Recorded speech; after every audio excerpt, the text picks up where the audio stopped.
Welcome to this overview of positive and negative indicators. I'm going to divide it into 3 sections. So the first section we're going to look at, well, what is an indicator species and what does it tell us about the environment? And then in the second 2 sections, I'm going to concentrate on positive indicators and negative indicators. Remembering, of course, that this is just a brief insight or overview as to how plants can tell us about the environment that they live in and the types of management that they are facing in these environments. On the right-hand side there, you can see a beautiful hay meadow from South County Leitrim.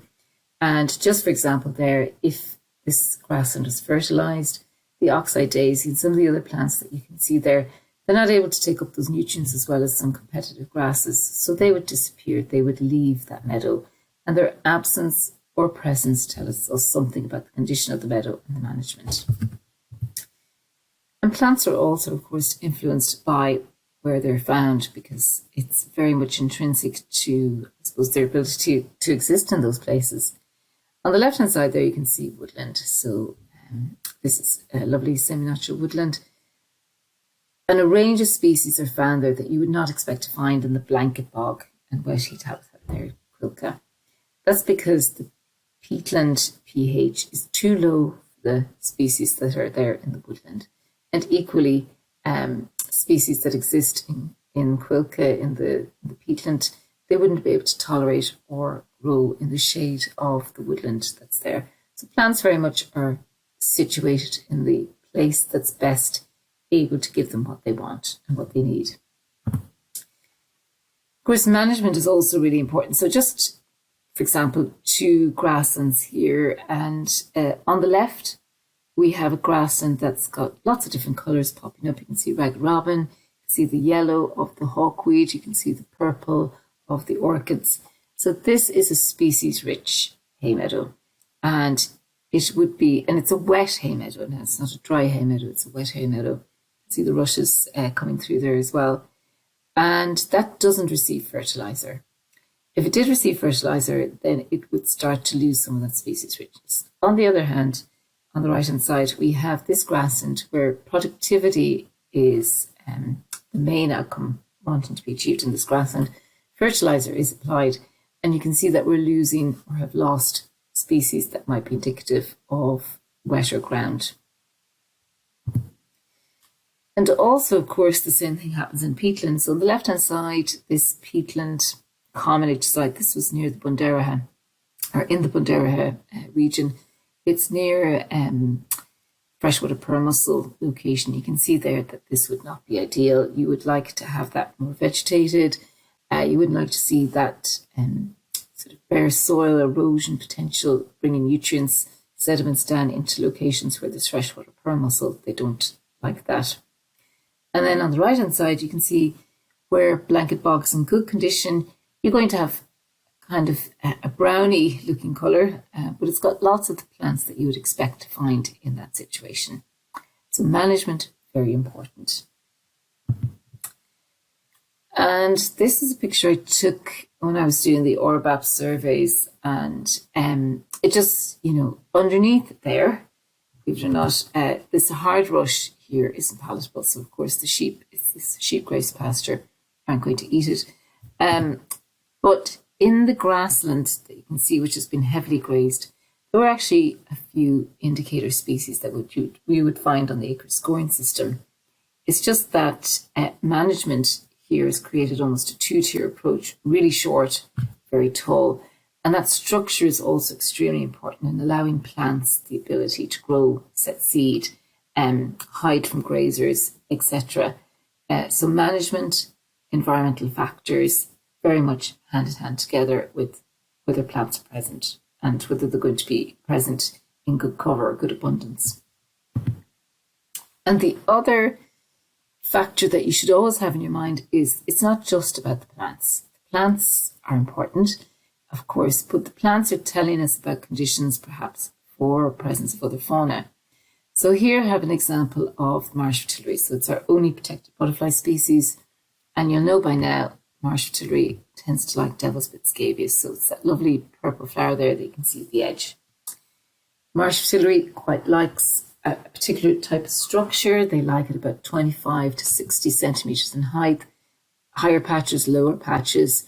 They like the devil's bit scabious that they're going to put their web around to be slightly sheltered by taller vegetation behind it. Then you have the caterpillars coming out, and they need to feed on devil's bit scabious. And because they want to feed on devil's bit scabious, you need to have quite a large cover of that. So at least 20% of your grassland has to be covered with this. So that's how plants can tell us about the types of species that we might expect to find there. And you'll remember this slide. So this is all of the different species that, all of them, but a selection of the different species that you could perhaps find in species-rich grasslands. However, when we're looking at the acre scoring system behind the scenes, it's like the, you see the car, but behind that is all the different parts that the car is supporting, the shell of the car is supporting. And when you see plants, I want you to think about all the different groupings of grassland species that exist or interact with grasslands. They're all looking for different things out of the grassland, but plants are a very good window into what they need and whether the conditions are right for them. So I put this together, and this is the 4 main sections really that tend to crop up on acre scoring systems and scoring systems that are results based. Ecological integrity. So it's the idea that the things that you would expect to find, the plants, the animals that you would expect to find, they're there. It's management has been okay for them. And we tend to look at that through the lens of the plants. And why, I'll tell you in a minute. You see, anywhere there's a green kind of connection, it's really important. Then there's vegetation structures. I've just explained that in terms of marsh artillery, and you can remember the hard rush grassland. That structure, how it's grazed, what it looks like, if it's mown or not mown, very important. Is the soil in good condition? Think of that picture of the commonage. If the soil isn't in good condition, it can tend to indicate, a pressure such as overgrazing. And are there little to no other damaging activities? Say, for example, if it's a species-rich grassland and you don't want supplementary feeding in there, are you finding signs of that? Because that's going to impact on what types of species you're going to find there as well. So again, remember, plants are a window into how the grassland is potentially performing all of these different groupings. So why plants? Why are we concentrating on plants? Why do you have to go out and take pictures of plants? Well, because plants are easy to see. They don't run away, fairly static generally, unless you're trying to take a picture of them in the wind. Also, you're going through the process of learning to identify plants. And once you get to know ragged robin, you know ragged robin. The leaves might be a little bit difficult, but once you see them a few times, you'll know that that's ragged robin. And it just takes a bit of repetition, but with training, we can get that information across to people. And the other thing is, just as I've been talking about, they do respond to what we do. If they didn't, they wouldn't be a good indicator. So that's what we're looking for. Are they easy to use? Can we consistently get the right information? And are they telling us something about the environment that they're in? Yes, to plants. So there's one of the farmers I was working with, and when I'm trying to explain to him, we're going to use plants to pay you, he should be thinking about all of this. We should be thinking about all of this.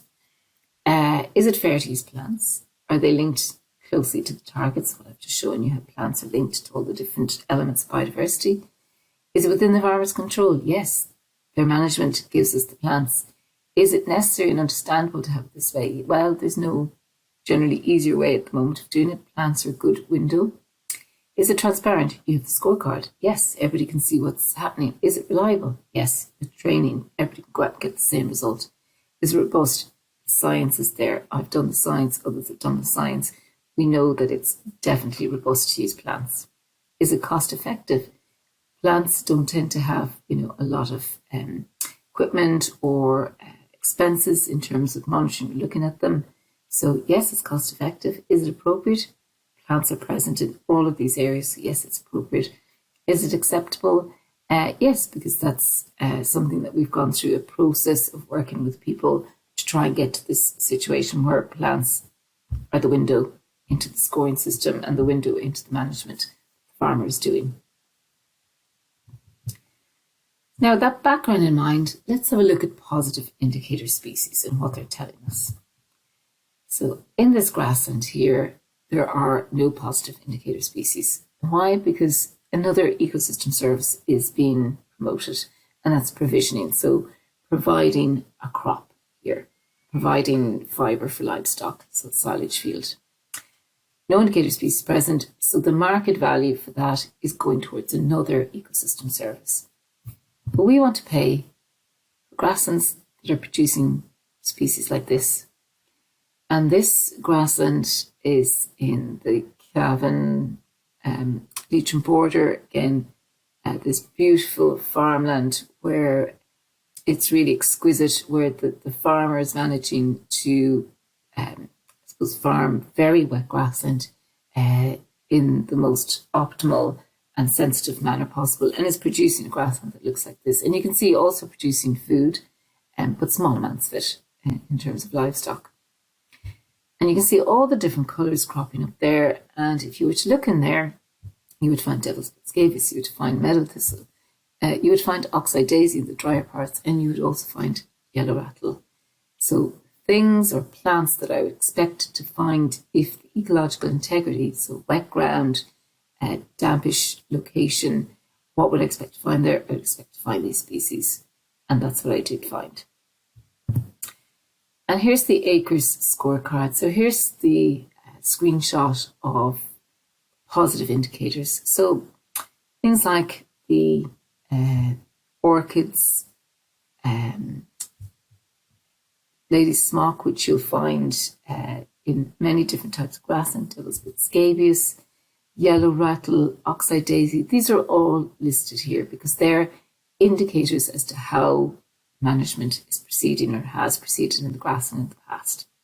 Again, if there was a lot of fertilisation, it was ploughed up, these wouldn't be there. That's why they're listed here. And when you go through the list of factors that I said should be in place if you're going to have a good scoring system, well, plants meet all of that. So that's a tick for us in terms of having positive indicators. And also I want you to remember that the scoring system is very cleverly put together to take account of the wetter grasslands to the dry grasslands. So for example, here we have marsh marigold, which you'd find at the edge of lakes in really damp patches and grassland. Then you go to your ragged robin, and that's generally found in wet grasslands,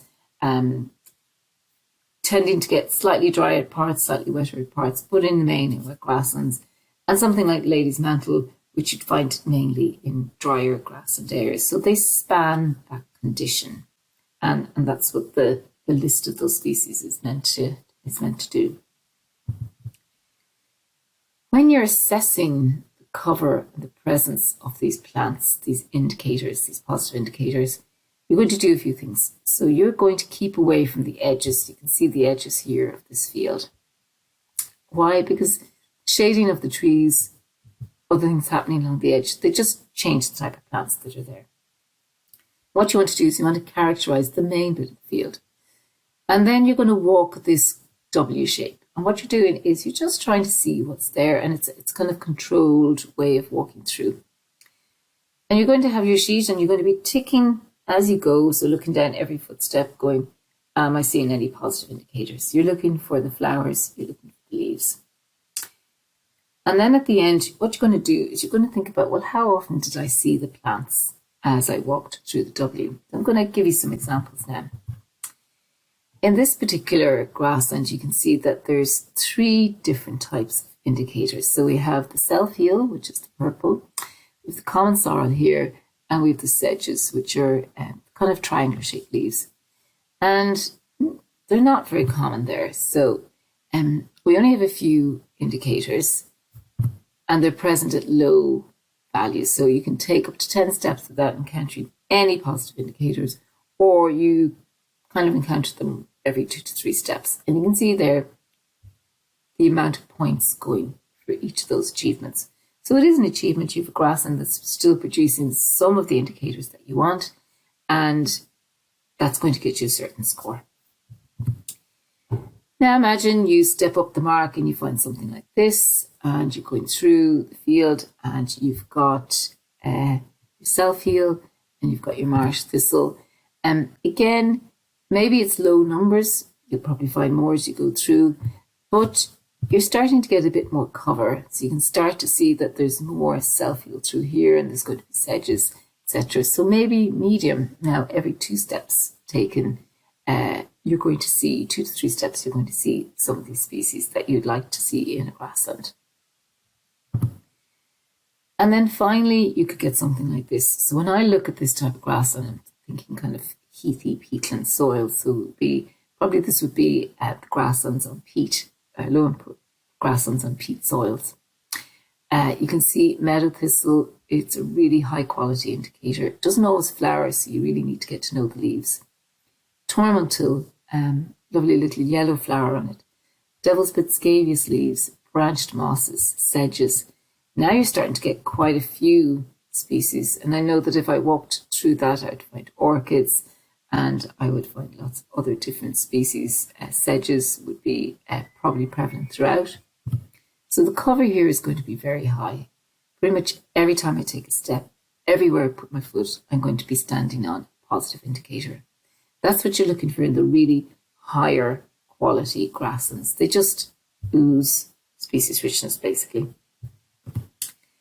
And it's the same story in peatlands. So here's a peatland, and you've got sphagnum mosses there, there's bilberry, there's ling heather, and there's crossleaf heath or crossleaf heather. And you can, as you go through, you'll find more of the species that are there, so you can decide where you are. And the thing about peatlands, though, is that because it's such an acid environment, generally speaking, even when it's under pressure, most of the species hang on tight. So when you're going through this, you're thinking, well, I'm giving cover for some species, but they're not really telling me the story. It's nice to have them there, and that's why I'm going to tick them off, and that's the list of species. But when it comes to cover, the main thing that's really important is sphagnum mosses. So sphagnum, positive mosses and lichens. So sphagnum mosses, branched mosses, those are the things that I really want to see through here. So in terms of that A2, the cover, I'm going to give marks for the cover of those. And you can see in our Commonage site, sphagnums were missing. So that's the key difference. And they really depend on hydrology being intact. And finally, we're going to end up with a quick look at negative indicator species. So negative indicator species are things like this. So nettles, creeping thistle, and docks. Now I took this picture on a sheep grazed pasture. It was calcareous grassland right next door.